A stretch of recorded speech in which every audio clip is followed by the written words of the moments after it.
Areas میں اگتے ہیں جہاں کے وہ جھاڑیوں کی شکل، گھاس پھوس کی شکل اختیار کرتے ہیں۔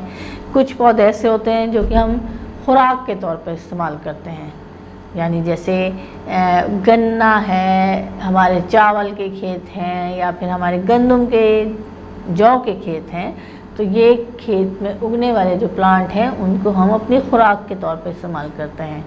کچھ ایسے بھی پودے ہوتے ہیں جو کہ بڑے ہو کے درخت بن جاتے ہیں اور ہمیں سایہ دیتے ہیں، ہمیں لکڑی دیتے ہیں۔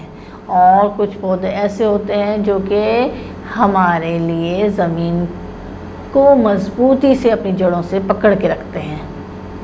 پہاڑی علاقوں میں جب برف پگھلتی ہے تو تیزی کے ساتھ پانی فلو کر کے نیچے کی طرف آتا ہے، تو اس پانی کے فلو سے زمین، پہاڑ یا پھر چٹانیں بھی جو ہیں وہ گر کے ٹوٹنے لگتی ہیں۔ لیکن کچھ پلانٹ یا کچھ درخت ایسے ہوتے ہیں جو کہ ان جڑوں کے ذریعے ان پہاڑوں اور ان مٹی کو مضبوطی سے تھامے ہوئے ہوتے ہیں، اور ان کی وجہ سے وہ پانی کا بہاؤ کم ہو جاتا ہے۔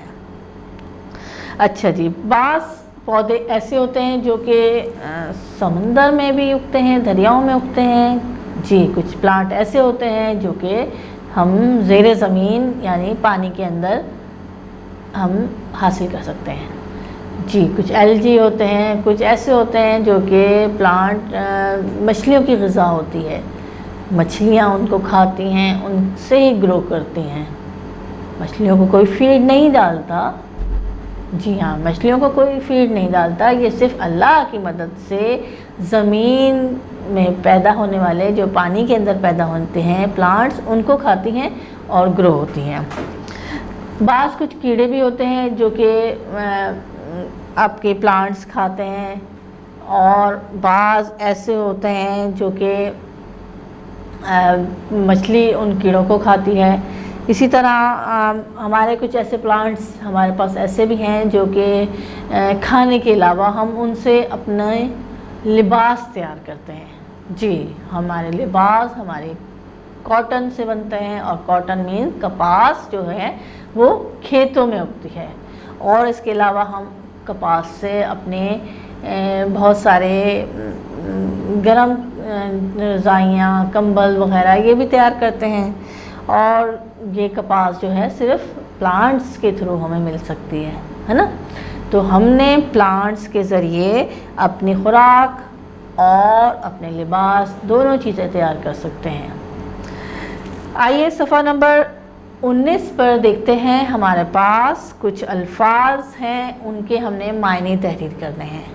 الفاظ میں پڑھتی ہوں، آپ نے اپنے سورہ اعلیٰ کے پچھلے آیتوں سے اور اس آیت سے کچھ الفاظ ہیں، ان کے معنی آپ خود سے لکھیں گے، اور یہ آج آپ کا ہوم ٹاسک ہے، آپ نے یہ خود سے کرنا ہے۔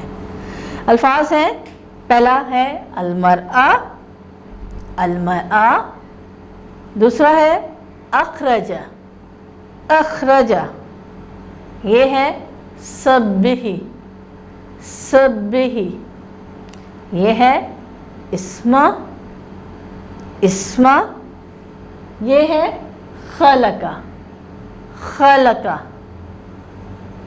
اور یہ ہے ربی، ربی، یہ ہے فسوا، فسوا، فسوا۔ جی، ان ساتوں الفاظ کے معنی آپ خود سے لکھیں گے۔ جی، اور آپ نے کیا کرنا ہے، سورہ اعلیٰ کی چوتھی آیت بھی اچھی طریقے سے یاد کرنی ہے اور پہلی آیت کے ساتھ ملا کے پڑھنا ہے۔ آپ کے ٹیچر آپ سے کال پہ اور آپ کو ویڈیو میسج میں آپ ان کو اپنے ان تمام ایکٹیویٹی کا فیڈ بیک دیں گے۔ تو ملیں گے اگلی کلاس میں۔ اللہ حافظ۔